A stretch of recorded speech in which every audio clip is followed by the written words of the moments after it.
Welcome, everyone. We're going to start in just 1 minute.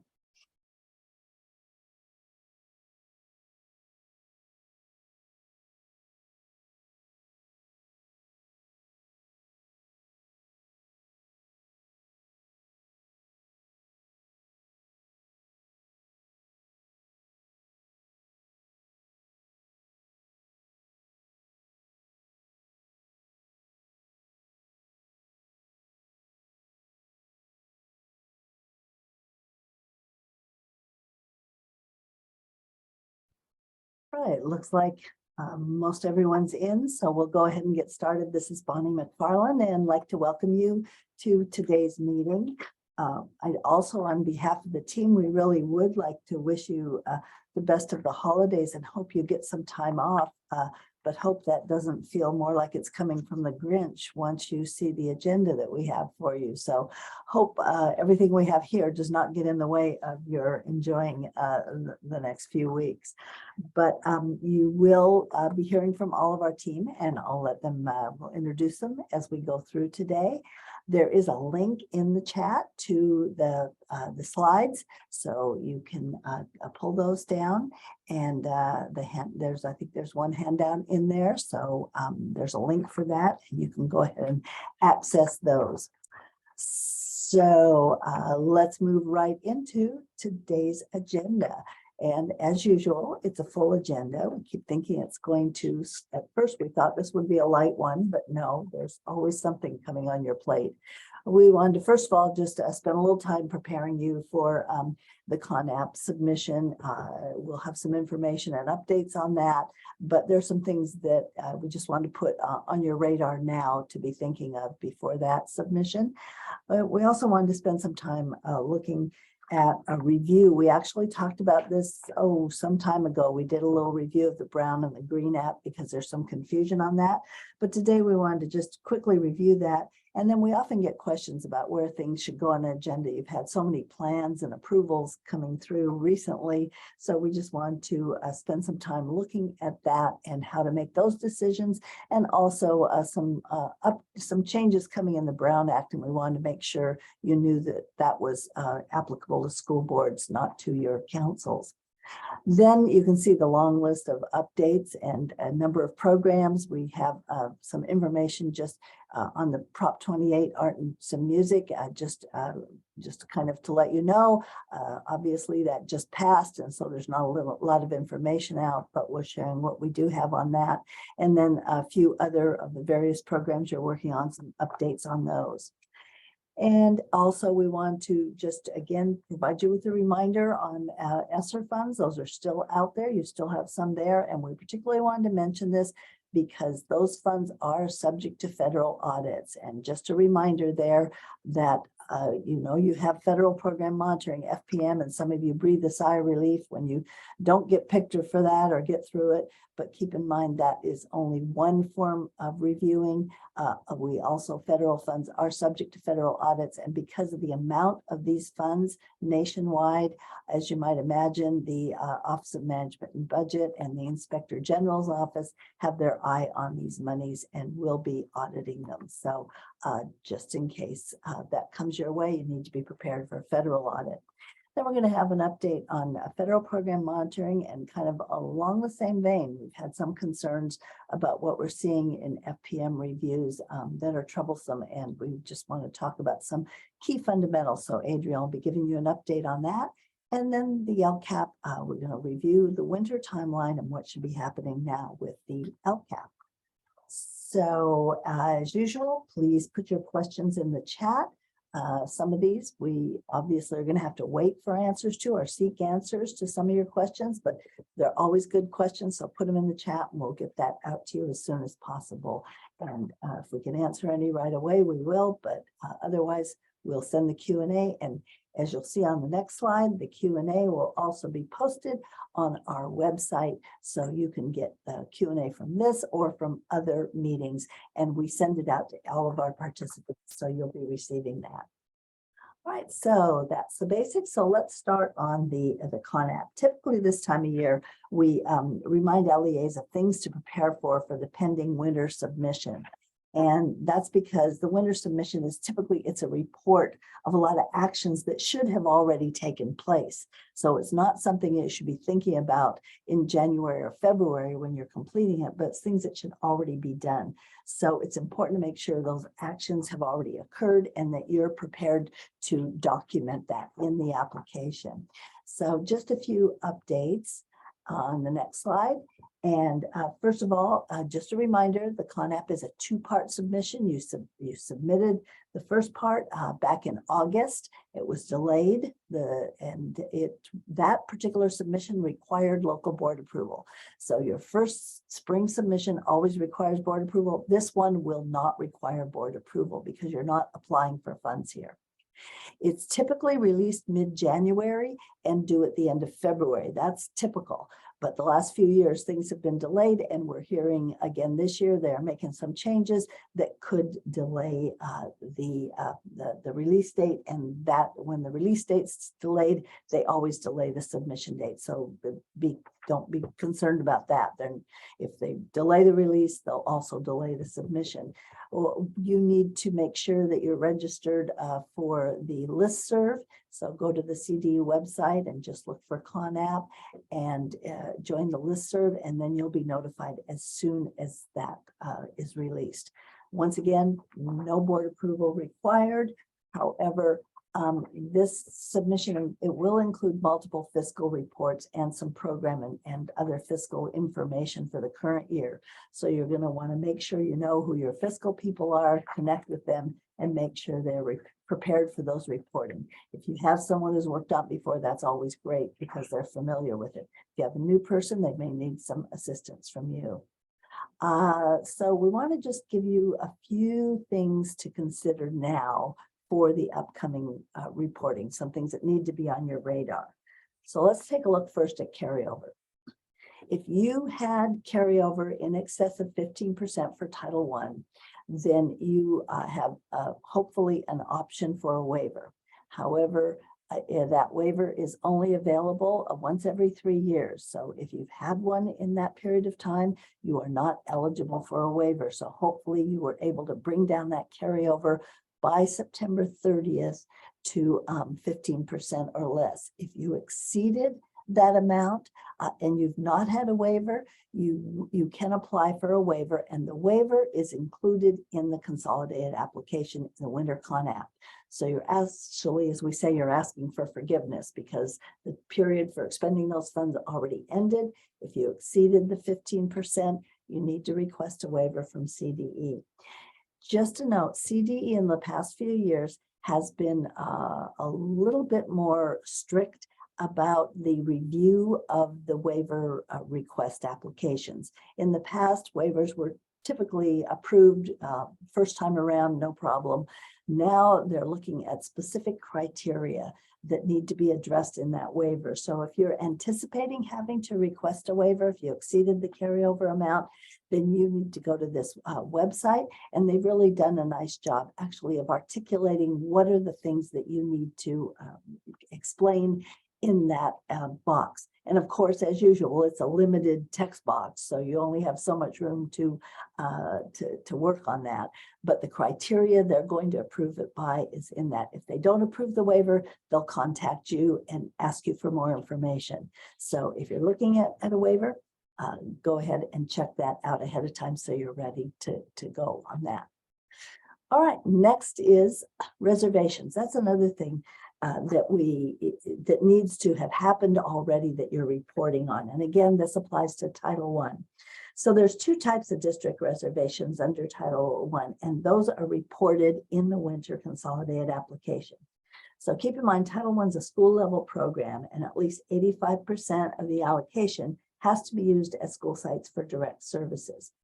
Now, districts are required to reserve funds for specific services, and they're also have authorized reservations, which means essentially those are allowable reservations. So for school districts only, does not apply to charter schools, equitable services. And equitable services is the reservation you need to include for your participating private schools. So that's a required reservation for any participating private schools for school districts only. That's not applicable to charters.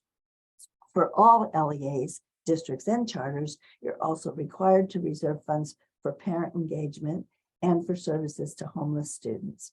There's also a requirement for reservations for neglected and delinquent. CD has clarified that that doesn't apply to most school districts. It typically applies only where you have institutions for delinquent youth or neglected youth that you're serving. So those are all required reservations. Authorized reservations are really what we refer to as allowable reservations. They're not required, but they are allowable. And the first is indirect costs and administrative costs. Your business office might not think those are just allowable. They may think they're required, but they are allowable reservations. Most districts do take their indirect cost rate, and they also take administrative costs. And keep in mind, for different programs, those rates vary, but for Title I, both indirect costs and administrative costs together cannot exceed 15%.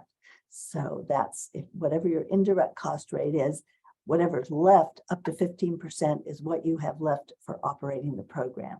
So that's going to be reported on the Con app. In the past, that was automatically calculated so you could see what it was, but not sure if they're going to make a change on that. Public school choice, that is primarily if you have students who have transferred and that was out of an old program improvement school, you can still cover the costs for transportation to their other school. That's not applicable in most cases. But the last one is what we call district-wide services for Title I schools. These need to be direct services and only at Title I schools. So the word district-wide is sort of a misnomer. They're not really district-wide unless all your schools are Title I.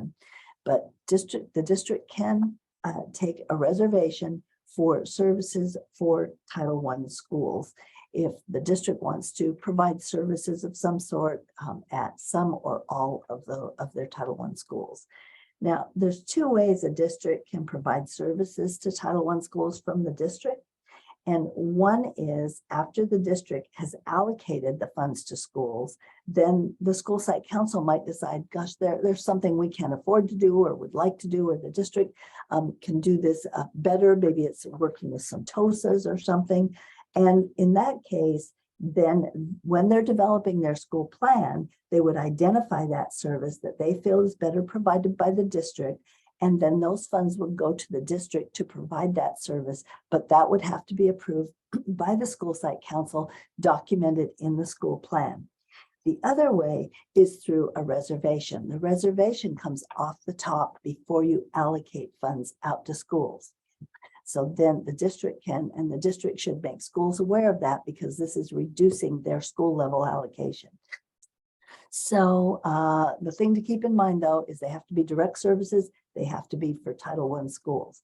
And so the questions for you on your reservations are, number one, where are they described?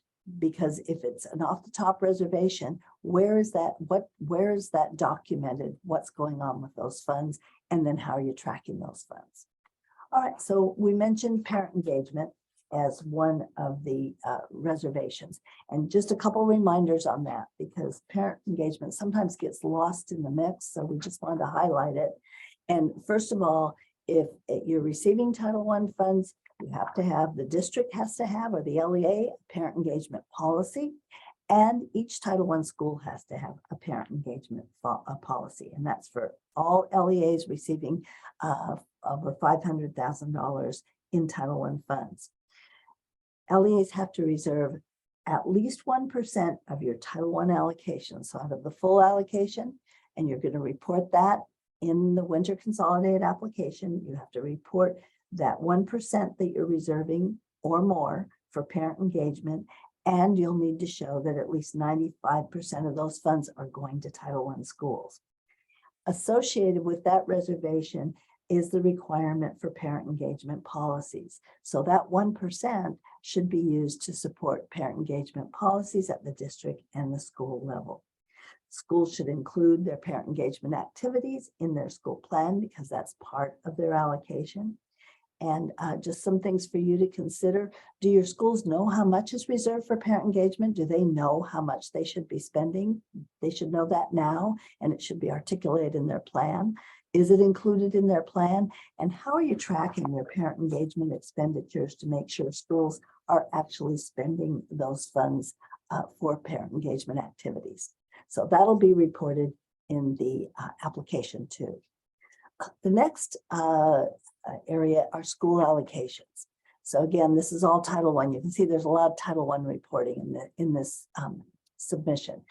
So first of all, this is a report of the schools that you've identified for funding this year based on your ranking and serving rules. And the link down there is to the ranking and serving rules. That's what you have to follow to identify your Title I schools. So first you'll identify you're going to identify what ranking method you used. Did you rank your schools district-wide, or did you rank them by grade span?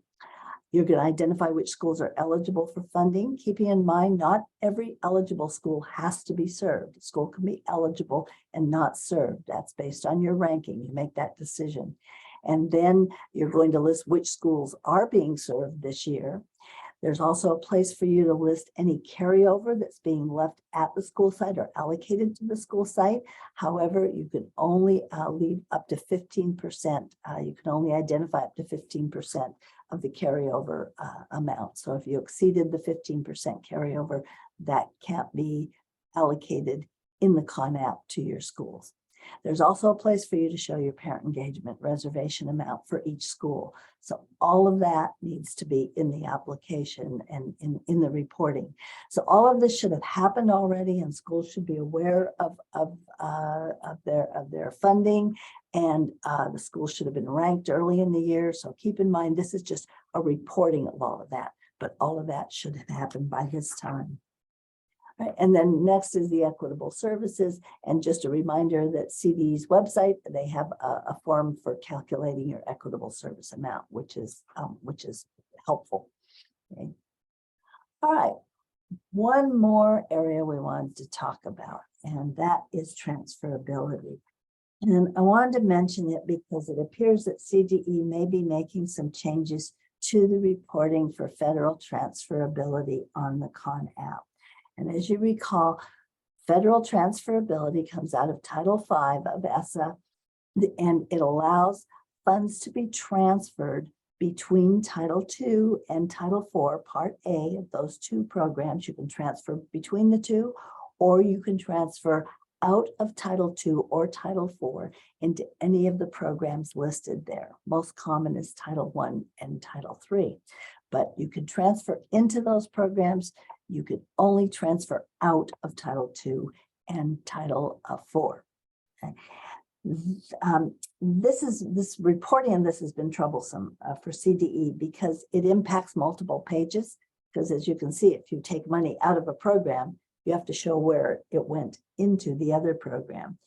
It appears for this submission, CDE is considering eliminating showing those transfers in the Con App. That sounds like a good thing because the less you have to report, you always are happy when something's pulled out. The bad news is that means that all needs to be tracked at the local level. It always has, but now it's more important. So if you plan to transfer funds, or if you have transferred funds out of Title II and Title IV, then what needs to happen? Someone in the district needs to be tracking that. It's probably going to be in your business office tracking that information. Then program people who are operating the program need to know that.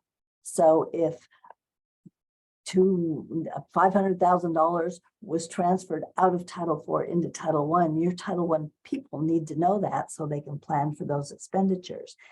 They also need to ensure that the total amounts for the program are based on those transfers. In addition, as we've mentioned at a previous meeting, someone in the business office needs to actually transfer those funds when they arrive. They need to transfer them into the correct account. So if you have a Title I expenditure, it will be applied to those Title IV funds. Okay? So you can see it gets kind of complex at the local level in terms of keeping track of where those transfers are made. The other thing that you need to keep in mind is that when your business people report in the reporting and for expenditures, when they make those reports, they have to make sure they report the funds as the funds as they were allocated. So for example, you have $1 million in Title IV funds. You transfer 500,000 to Title I. When you report them to CDE, you have to report them as expended as Title IV funds. Otherwise, when it comes to the end of the obligation period, it will look like you didn't spend your Title IV funds. So you can see this gets rather complex. It used to be documented in the Con App and you would see that how those program funds were transferred, but now it becomes even more important that you transfer those locally, that everybody who is responsible for the programs knows how much money is transferred in, tracks that money, and also then reports it to the correct account to CDE. We are planning on doing a Con App workshop to go into more detail on the application as soon as we know when it's going to be released.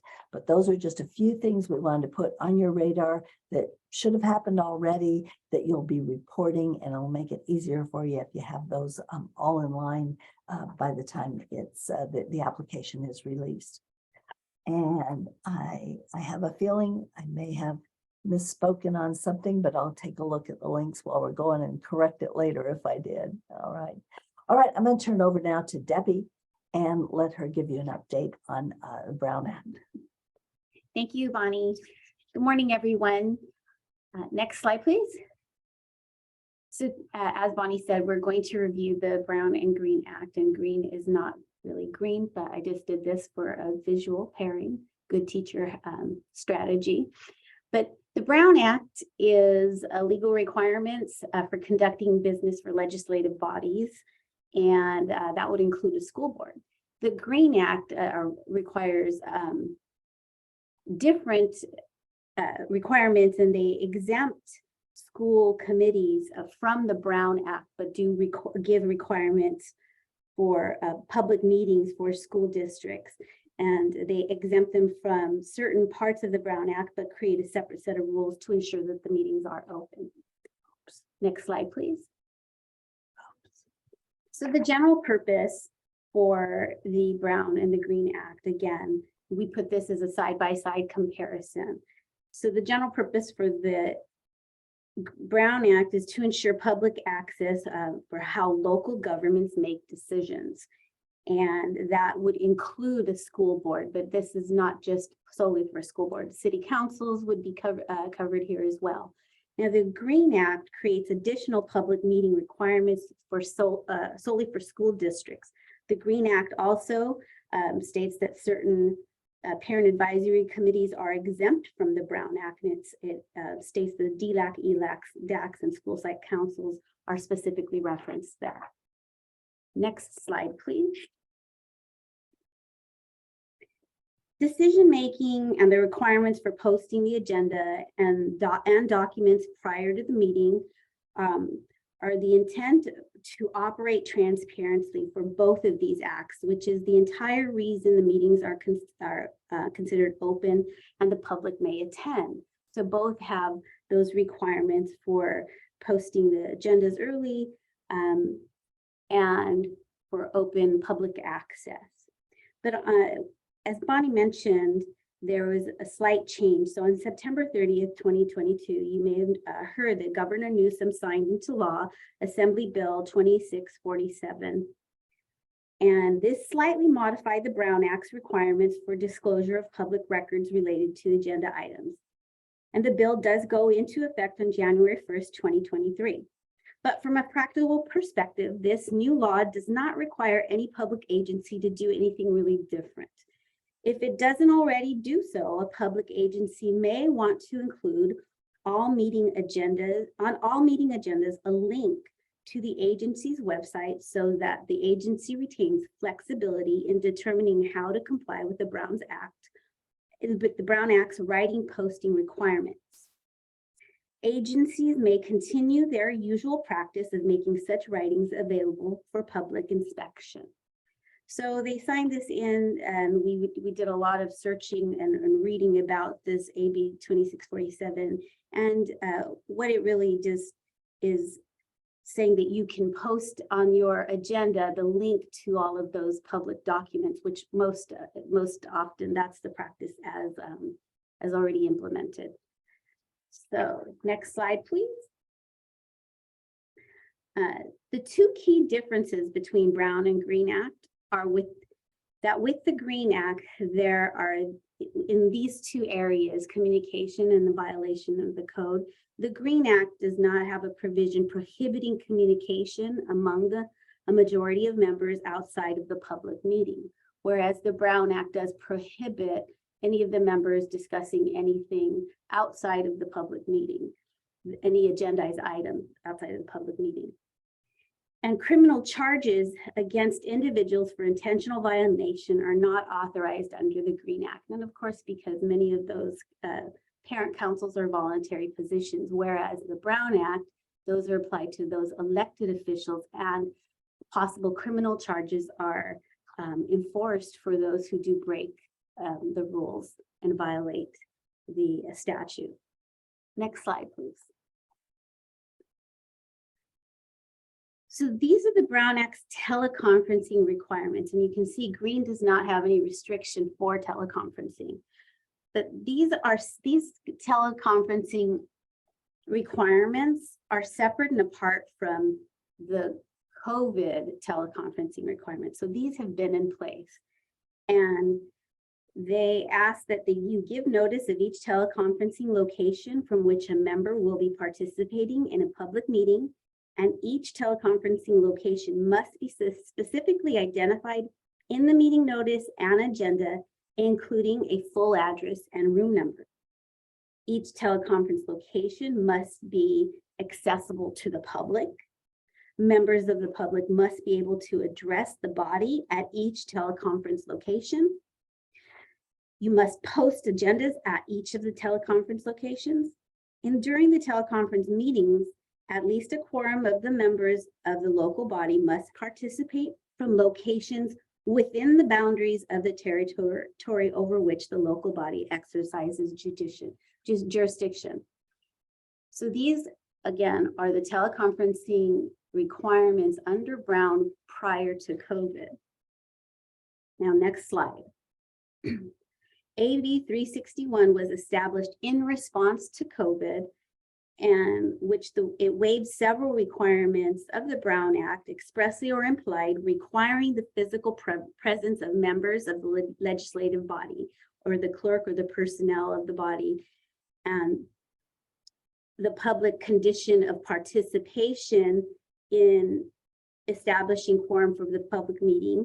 And the orders also waived the requirements that the local agency provide notice of each teleconference location, that each teleconference location be accessible to the public, members of the public being able to address the legislative body at each teleconferencing location, or the local agencies posting the agenda at the teleconference locations.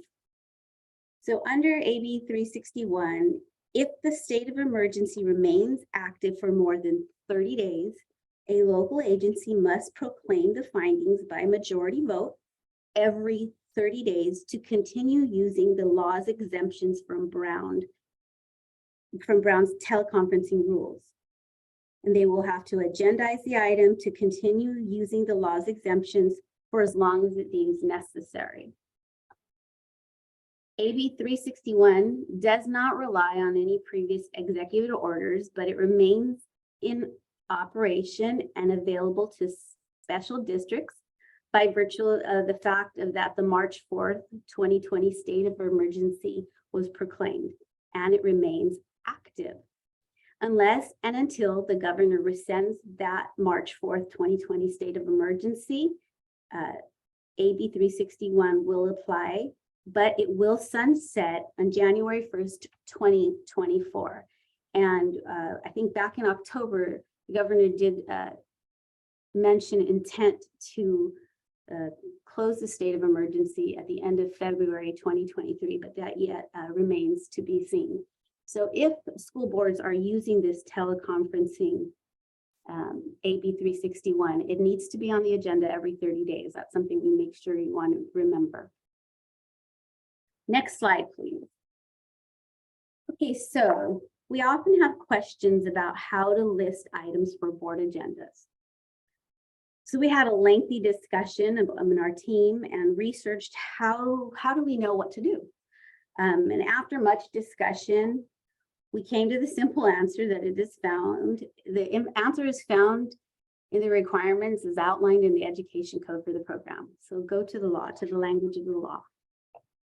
Next slide, please.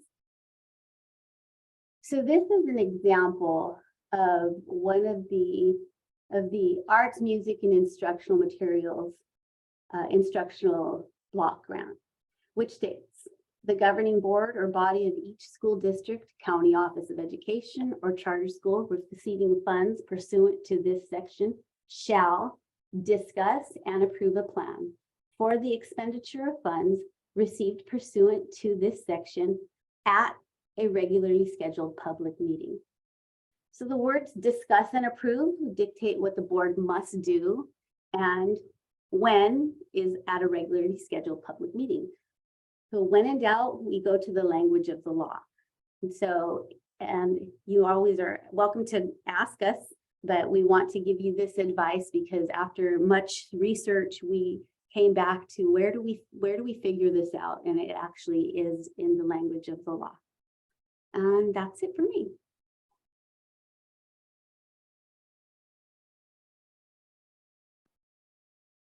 Good morning, everyone. So in this next section, we're going to take a look at a few budget and legislative updates and reminders. And the first update is regarding Proposition 28, Arts and Music Education in Public Schools. And so as Bonnie mentioned, we don't have a lot of guidance on this initiative yet, but we wanted to put it on your radar as you begin planning for next year. So the information that we're going to share is basically from the language of the initiative.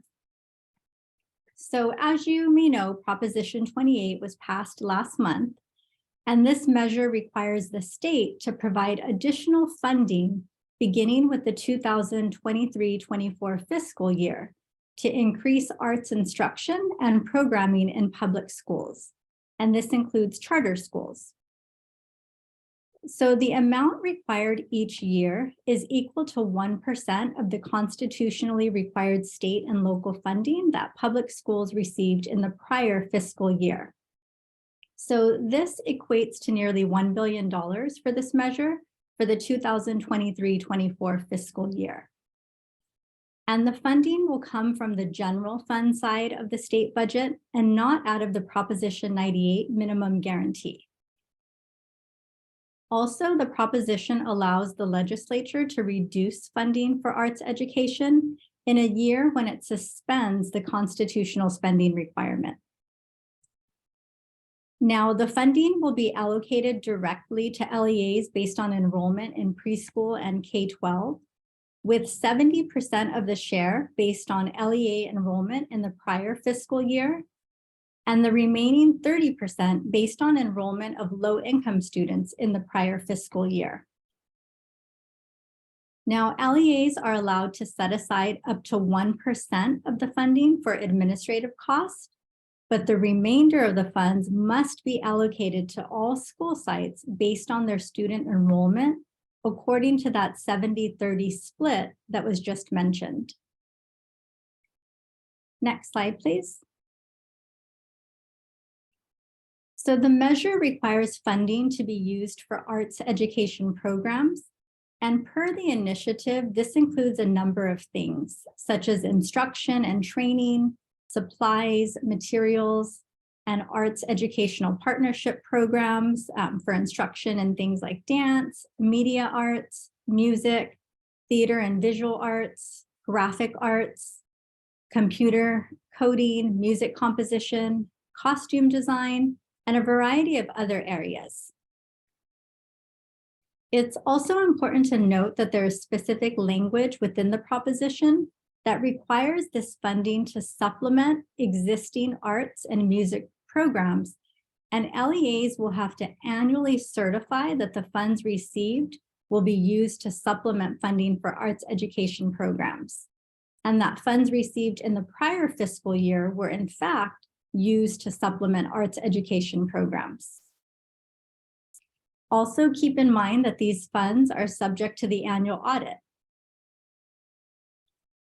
Another requirement is that LEAs that have 500 or more students are required to certify that at least 80% of the funding will be used to employ certificated or classified employees to provide arts education instruction. And the remaining funds will be used for training, supplies, and materials and arts educational partnership programs.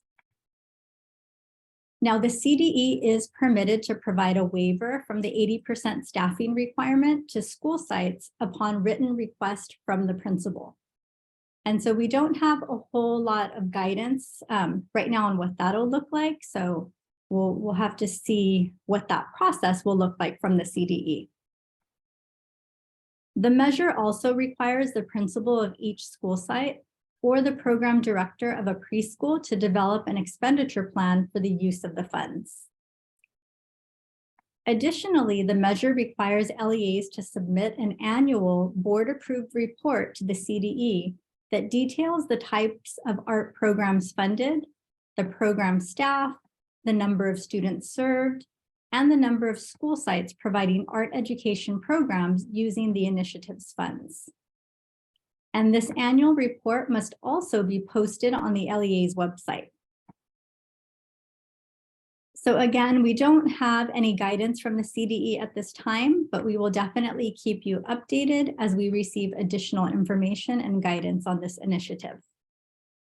Next slide, please. So the next reminder we wanted to provide is regarding home to school transportation.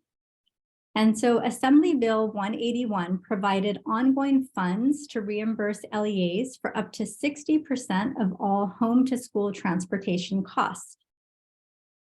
And per Education Code 41850.1, LEA means a school district or county office of education that provides school transportation services.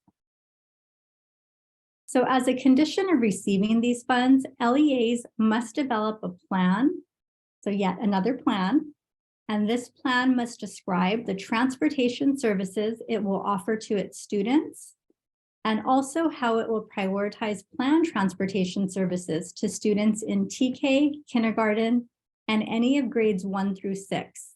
And this includes students who are low income. Another important note is that these funds, as well as the transportation plan, are subject to the annual audit. Next slide, please. So here on this slide, we just wanted to highlight some of the key requirements of the transportation plan that are specified in Education Code 39800.1. So first off, the plan must be adopted by the LEA's governing board on or before April 1st, 2023. And then it must be updated annually by April 1st of each year. The statute also specifies that the plan must be presented and adopted by the governing board of the local educational agency in an open meeting with the opportunity for in-person and remote public comment. Another requirement, the plan must include a description of the LEA's transportation services that would be accessible to students with disabilities and homeless children and youth, as well as the description of how unduplicated students would be able to access available home to school transportation at no cost to the students. Additionally, the plan must be developed in consultation with classified staff, teachers, school administrators, regional local transit authorities, local air pollution control districts, and air quality management districts, as well as parents, students, and other stakeholders.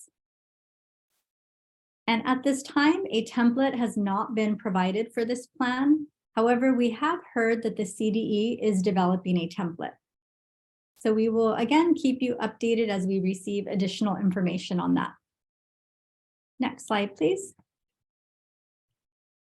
So here we just wanted to provide a reminder of the spending deadlines for some of the various funds that LEAs have received. So you can see that this chart includes the fund or the program, the resource codes. There's a column for whether or not a plan is required. And then the obligation deadline is listed in the last column.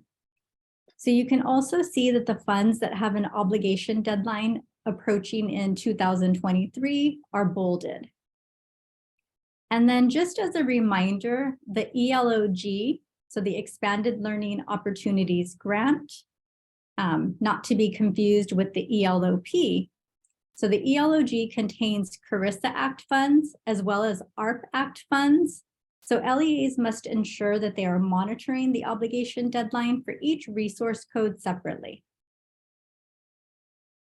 Next slide, please.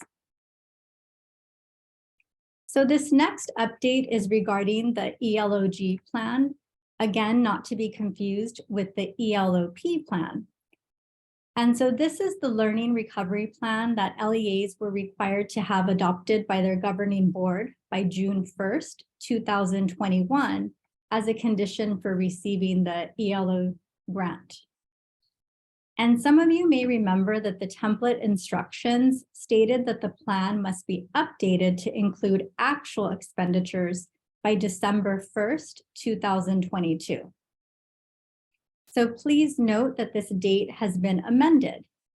So on December 1st, the CDE posted an errata to the ELOG plan template on their website. And here on the slide, you can see the amended language with the new date highlighted.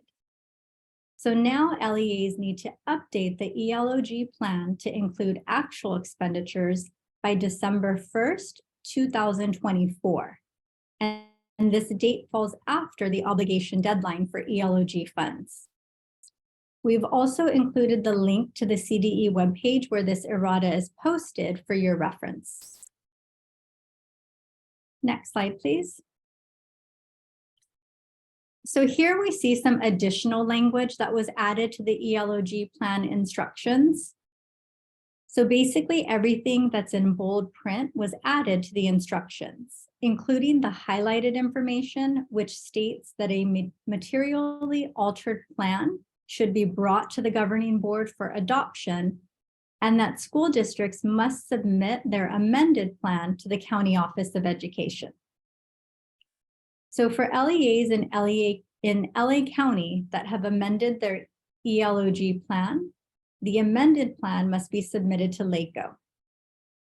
If you need to submit your amended plan to LACO, you would do so through the LCAP system. And when you log into the system, you'll see a tab in the left sidebar for the ELOG plan, and this is where you can upload the amended plan. And feel free to reach out to our office if you need assistance with this process. Next slide, please. So next, we have a few reminders regarding the 2022 winter quarterly reporting for federal stimulus funds. And some of you may have received the email today from CDE stating that this window opens next week.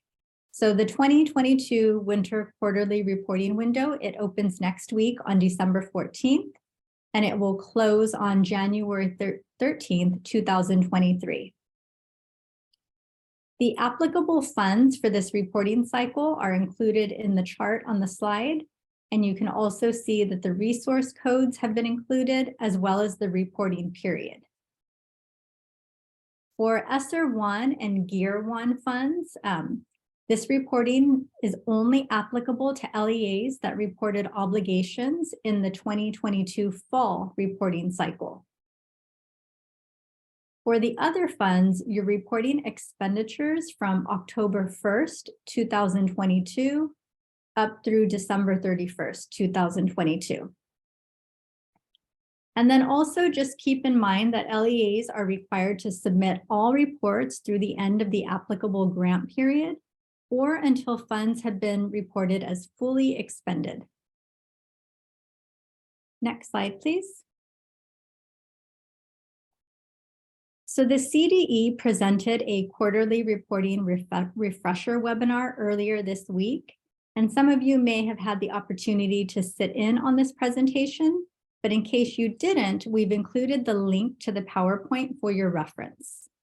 And so the presentation includes several examples and FAQs that LEAs may find helpful when completing the quarterly reports.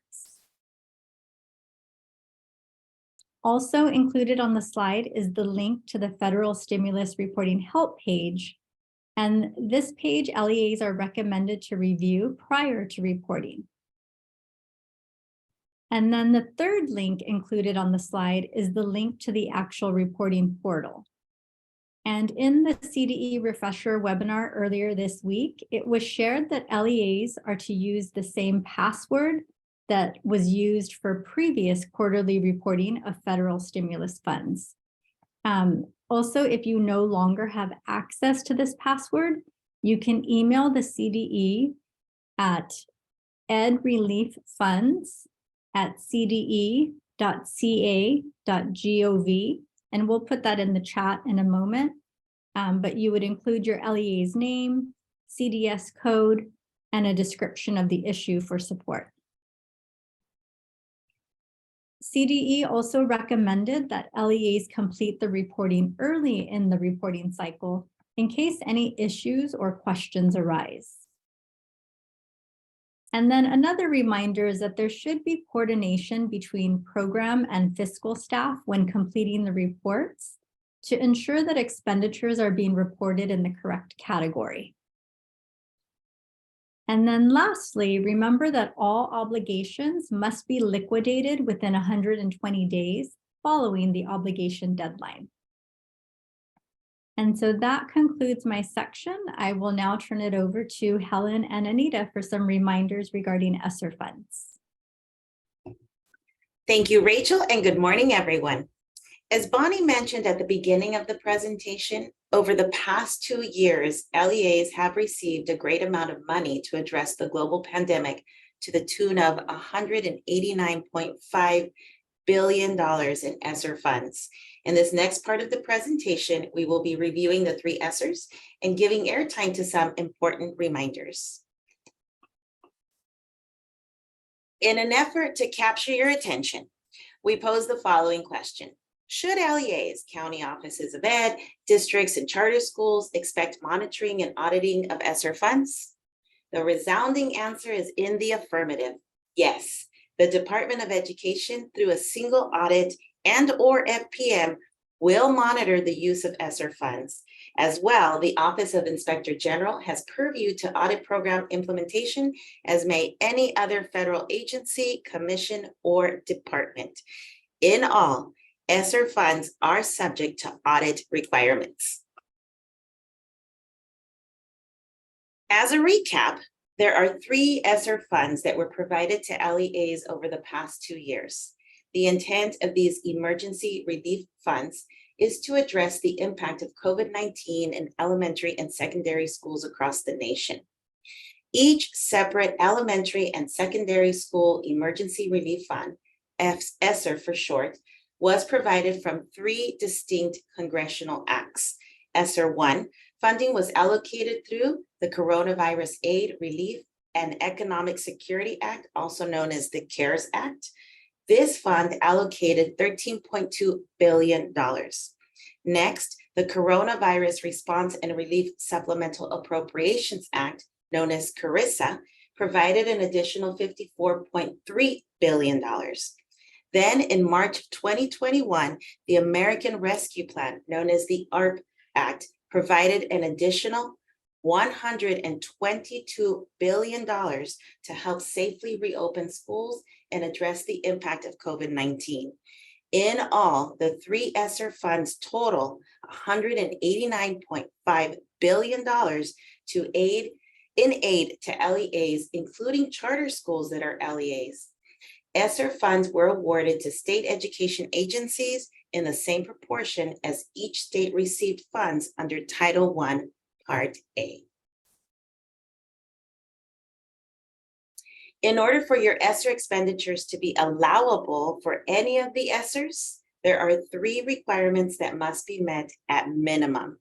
First, the use of any ESSER funds must be in alignment with the statutory purpose of the program, which is to prevent, prepare for, or respond to the COVID-19 pandemic.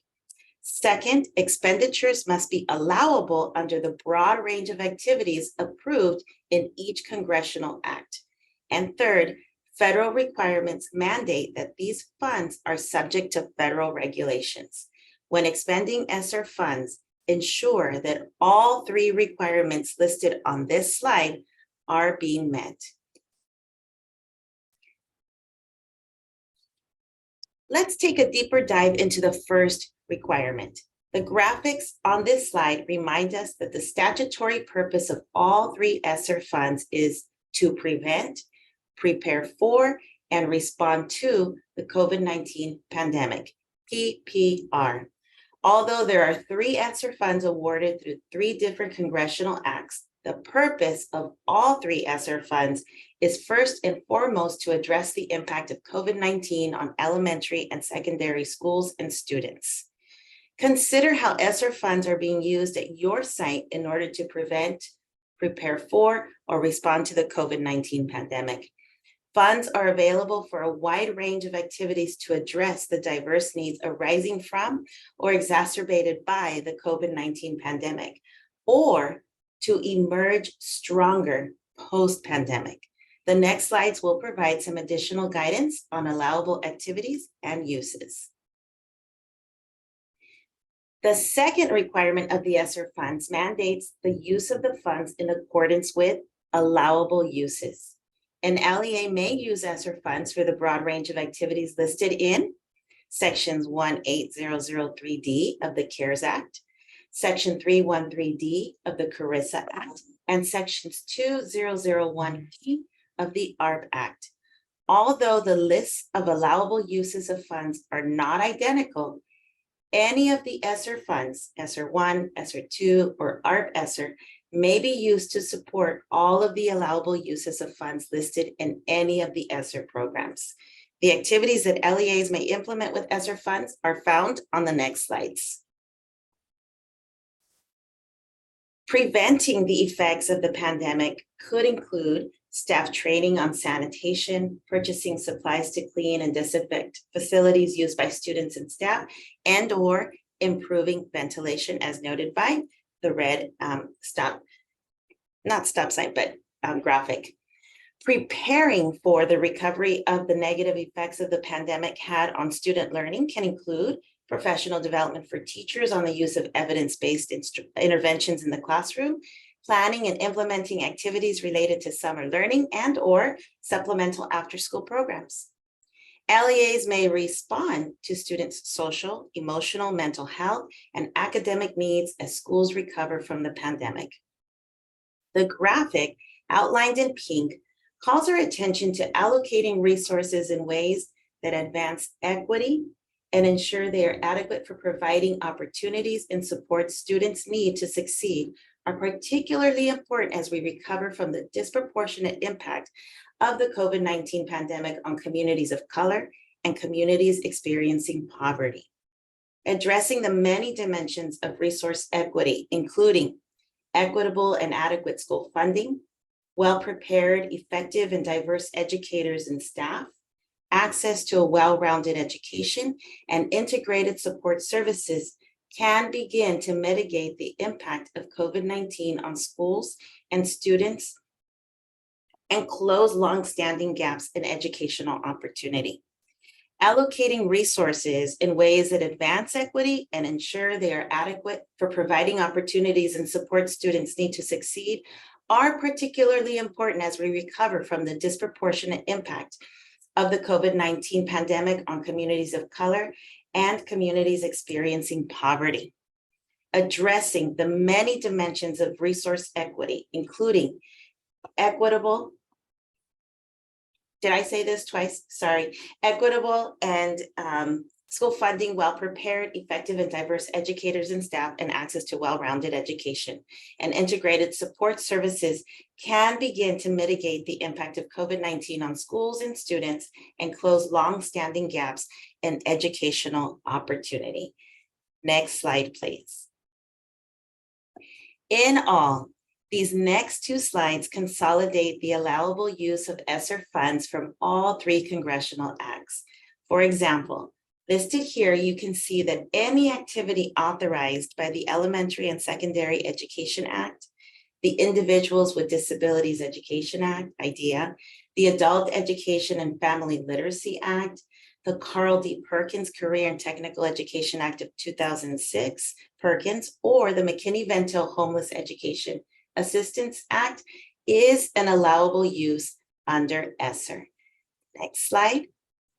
The list continues to include educational technology, providing mental health services and supports, and addressing the academic impact of lost instructional time. Included on this slide is the ESSER FAQ that provides detailed information found in the upper right-hand corner. Helen Choi will continue with additional information on the third requirement. Thank you, Anita. The third requirement is that it is allowable under federal regulations, including an approved plan, prior approvals, and that it's necessary, reasonable, and allowable. Next slide, please. So let's quickly review the basic factors of allowability. To be allowable, a cost must be necessary, reasonable, and allocable, and complies with the cost principles and federal awards. It should be consistent with policies and procedures, which applies uniformly to federal and non-federal activities, and be in accordance with generally accepted accounting principles. The cost should not be used to meet cost sharing or match requirements, and the cost must be incurred during approved budget period. And I would like to highlight that it must be adequately documented, as these are called out in the Code of Federal Regulations. Next slide, please. And we also often get questions about obligations and liquidations, as mentioned earlier with Rachel. And obligation refers to orders placed for property, services, contracts, and subawards made, and similar transactions during a given period that require payments by non-federal entity during the same or future period. And for federal programs, different timelines apply to various kinds of property and services. The type of cost will determine when the funds are obligated, and we will share that in the next slide. And remember that obligation does not equate to liquidation. And next slide, please. And listed on this slide is a few types of obligations and when these obligations actually occur. For example, with the acquisition of property, obligations occur on the date on which the LEA makes the binding written commitment to acquire the property. And for personal services by employee, the obligation occurs when services are performed, and travel is obligated when travel is taken. So next slide, please. So in this section, our takeaway is that it's not if, but when the ESSER funds will be monitored and audited. And remember that at the minimum, it must meet all three requirements as we shared today. All LEAs and districts must adhere to these requirements as they will be closely monitored for the next 5 years. And as a district team, continuously monitor the expenditures. Keep in mind the purpose of all the allowable activities is to prevent, prepare for, and to respond to the COVID-19 pandemic while adhering to the federal regulations. Now I'll turn it over to Adrienne for FPM. Thank you. Thank you.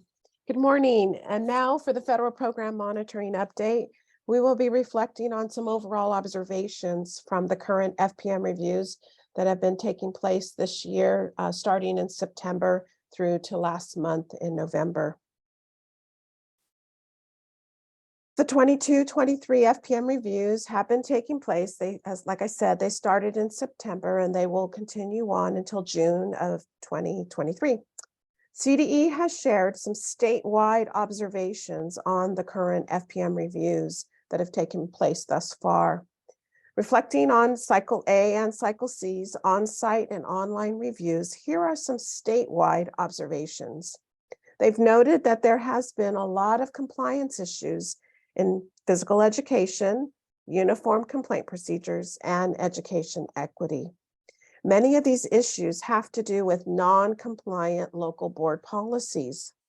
CDE has also observed in the compensatory education and English learner programs, the evaluation of program effectiveness is not happening at the district or at the site level. So these are some common statewide observations of the FPMs that have taken place throughout the state of California. So then when looking specifically at the LEAs in the Los Angeles County that have been reviewed this school year, there are also some additional observations worth mentioning. And as Bonnie had mentioned earlier, there's some significant compliance issues in the federal stimulus monitoring, which as Helen and Anita just shared, that monitoring is taking place and will continue to be taking place. And what we've seen is that there are large amounts of federal stimulus funds having to be reimbursed. Sometimes well over millions of dollars that have to be reimbursed because they were not in response to COVID. There's also a significant increase in findings in compensatory education with the school site council composition, the SIPSAs, and equipment inventory. And in English learner reviews, there are many findings in ELAC reclassification, supplement not supplant, and teacher EL authorization. So with such a significant increase in notification of findings during the current FPM reviews, today I'm going to strongly ask you to reflect on your own federal programs, not necessarily FPM reviews, but actually your federal programs. And ask yourself, are you implementing compliant programs? Why do the same notification of findings keep occurring year after year? That's something our office, our team, we always ponder. And actually CDE, we're in discussion with CDE and we just, why do the same findings keep happening? And the next question, this question is probably the most important question to ask yourself. Are your students and families being harmed by not having compliant programs? What specific needs of students are not being met when you don't have compliant federal programs? Do you have a strong system in place? Do your procedures include an organized framework that everyone is knowledgeable about and trained in? What are your overarching goals for students, for your staff, for your parents, and your families? So here's another aspect to reflect on. Do you and others know the purpose of the programs that you have in your organization? You can see here in this table of the 4 title programs, the main purpose is to increase student achievement and provide a fair, equal, high quality education for all students. Each of these programs targets specific student groups or aspects of a student's education. This is the why we do what we do. So again, if you're not implementing compliant programs, are your students and families being harmed?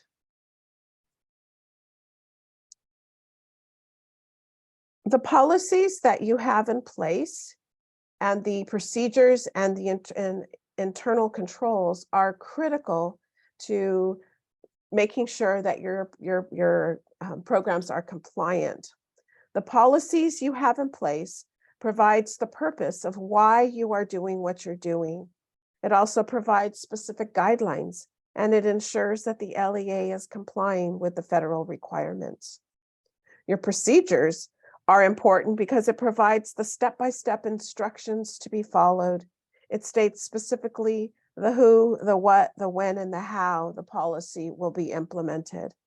And your procedures may change as you implement, and the need for refinement may arise. And the last component is internal controls. Your internal controls will ensure that the LEA is actually following your own policies and procedures. And this also will make sure that there is operational efficiency and maximized resources because everyone will be following the same procedures. And the last bullet is important, whether you are selected for an FPM review or not, you will always ensure there is no fraud or misuse of funds. Your timeline is critical because this guides the activities at the district and site level. So when is the planning, the implementing, and the monitoring and evaluating taking place at your organization? Is everyone clear on the timelines of your federal programs? If you have a clear timeline, everyone will see that these activities are part of your federal program and not a pot of money, because really it's about the students. So here are some organizational tips that you can do right now to ensure that your federal programs will be compliant, whether you are selected for an FPM review or not. First, make sure you have updated all your written policies. Each year, make sure your written procedures are reviewed and updated. Schedule regular staff training on these procedures. Your staff truly will appreciate the support. And ensure your federal program timeline activities are on the district calendar. If it's something done in isolation and no one knows that it's happening, this leads to the lack of focus on your federal programs. And lastly, make sure your federal programs are embedded within the culture of your district and schools. And now Jeannie will go over the LCAP winter timeline. Thank you, Adrienne. Good morning, everyone. So we're going to address the LCAP winter timeline. And if you go to the next slide, please. This slide is a reminder that at our September meeting, we provided an overview of a suggested timeline for the 2022-23 LCAP process. And this timeline was offered to assist LEAs with mapping out and following an LCAP process that is efficient, meaningful, and really aligned to the real work of the district.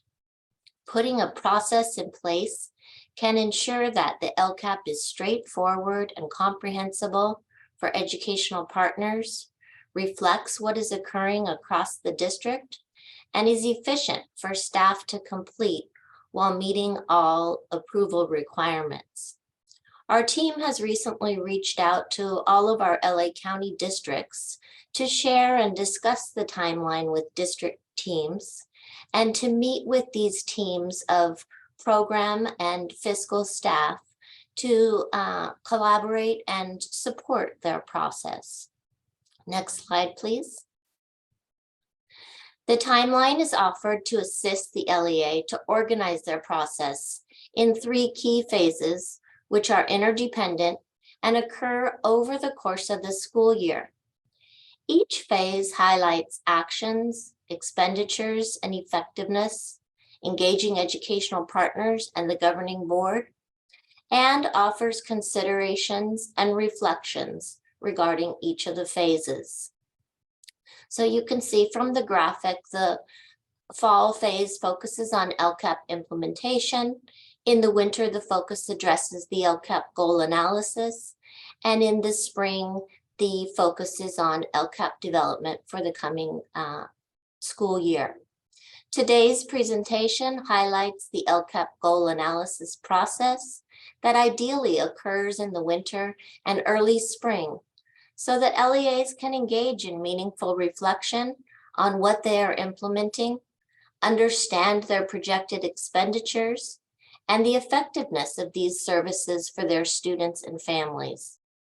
Starting the goal analysis in the winter allows the LEAs to not only reflect on midterm implementation and effectiveness and project carryover, but also allows LEAs to make midterm corrections to ensure they are most effectively using their resources in the current year to address their local needs.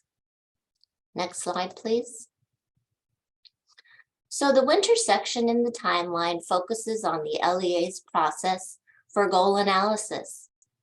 It identifies providing training for staff from the district team, including program staff responsible for LCAP implementation and fiscal staff responsible for budget oversight to provide information for the goal analysis, for the annual update tables, and for the LCFF carryover table.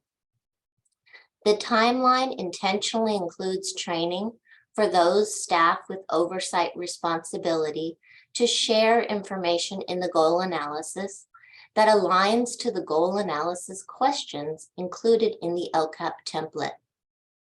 When LEAs can share their program and fiscal information that is relevant to their goals and actions, the LEA and educational partners can understand what has been implemented so far and what is expected for the remainder of the school year, and the impact of actions and related expenditures. This context supports LEAs to engage in a goal analysis that provides multiple sources of data to support local decision-making for what actions to continue, what to delete, and where to make changes to existing actions and expenditures to best address their local needs. Additionally, the timeline specifies preparation for the goal analysis. This preparation includes staff organizing and compiling data for metric outcomes for each goal, and accessing sources of data, which would include dashboard, CalPads, DataQuest data, along with local surveys and local outcomes to report the year 2 outcomes for each goal, and to identify areas of effectiveness, as well as to identify any equity gaps in outcomes. Next slide, please. Included with the winter timeline are the 4 prompts that are included in the goal analysis section for each of the LEA's goals. This slide addresses the goal analysis implementation prompt, which requires LEAs to report overall implementation of actions, successes and challenges with implementation, and reporting how any actions are implemented differently from what was in the planned LCAP. This prompt applies to all of the actions included in the goal. From the response, it should be clear what has occurred, what were the successes and challenges, and what was implemented differently from what was planned. Some LEAs have shared the formats they are using for collecting this information about implementation of their actions, and they have shared how their formats specifically address the areas noted in the LCAP instructions, and how this information can then be shared with educational partners so that multiple voices can inform the goal analysis. The second prompt included on the slide addresses material differences, where a district explains differences between budgeted expenditures and estimated actual expenditures. It's key that fiscal staff and program staff need to collaborate to complete this section once the estimated actuals can be provided for this year's actions. Estimated actuals, as you know, are input in the annual update table and the contributing actions annual update table that addresses actions being provided to increase or improve services for the LEA's English learners, low income, and foster youth. Next slide, please. This slide provides the 2 additional components included in the prompt. The first addresses effectiveness of specific actions. These are important and ask the LEA to share data sources they are using to describe how they have determined effectiveness of specific actions. The first component asks the LEA to evaluate the effectiveness of specific actions as measured by the LEA. Multiple data sources could be included here to address why or how the LEA has determined the action has or has not been effective. The LEA might share progress monitoring data, survey results, input from educational partners regarding what was implemented and its effectiveness. All of these can inform the analysis and the evaluation of the effectiveness of the specific actions. This more current data may demonstrate effectiveness that may not otherwise be demonstrated through state data included in the dashboard. The second component asks the LEA to assess the effectiveness of a single action or group of actions in terms of performance on a single metric or group of specific metrics within the goal. And then finally, the last component in the goal analysis prompt asks the LEA to describe any changes to the goal, expected outcomes, metrics, or actions for the 23-24 LCAP as a result of their analysis. Next slide, please. The winter-spring section also connects educational partners and the board to the goal analysis by including consultation with educational partners to share implementation status, outcomes, and estimated actual expenditure data, and to address questions from educational partners and to seek their input to inform the goal analysis. Additionally, the timeline includes keeping the board informed about the goal analysis, keeping them informed about input from educational partners, and sharing with the board considerations for changes in the upcoming LCAP. The board section also provides an update for the board on the LCAP requirements for approval, the process and timeline for developing local indicators, and the timeline for developing the 23-24 plan draft, and the timeline for formal adoption. This is important in that it will support the LEA in meeting the required timelines and engaging with educational partners prior to board adoption. And on the next slide, the considerations and reflections section in the winter timeline includes 3 questions that are offered to LEAs to consider how they engage educational partners in the goal analysis, including how the LEA seeks their input and uses it along with input from Parent Advisory Committee and the English Learner Parent Advisory Committee to inform the goal analysis. The board questions address how the board is updated or involved in the goal analysis. And the last questions included with the calculator visuals are offered for LEAs to consider how they will identify and address implications of any carryover from contributing actions planned to increase or improve services, including actions that increase direct services to these students at sites with high percentages of English learners, low income, or foster youth. And then finally, in the winter spring section of the timeline, we include LACO's pre-review option, which is available for districts to receive feedback on LCAP drafts prior to board adoption.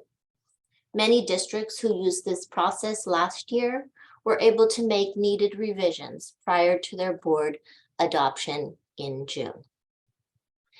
And then moving on to the next slide, we conclude this section of our presentation today with information about upcoming trainings. Our office, along with Business Advisory Services, will be providing 2 LCAP trainings, and we ask you to save the date for January 31st and February 15th. And we will have a 2-part LCAP training. The first will address the basics of the LCAP template and the approval process. And part 2 will take a deeper look at components in the LCAP template and the LEA's LCAP process to address continuous improvement and equity of outcomes. On the next slide are the CDE webinar series dates that began this week. You can see the topics covered at each of the sessions. And this is a reminder that each of the sessions requires a separate registration. So you can click on those links if you're interested in any of those sessions. And then on the next to the last slide, we have a reminder about our next meeting, which is in January. And I know at the beginning of the presentation, Bonnie wished you all happy holidays. And on behalf of the team, I would like to extend our best wishes to you for a peaceful holiday season and hope you get some time off. And we look forward to seeing you on January 26th. And we'll leave the chat open for a few moments if you have an additional question or answer. And then our contact information is included on the final slide. Please reach out to us at any time. We're here to support your work. Thank you.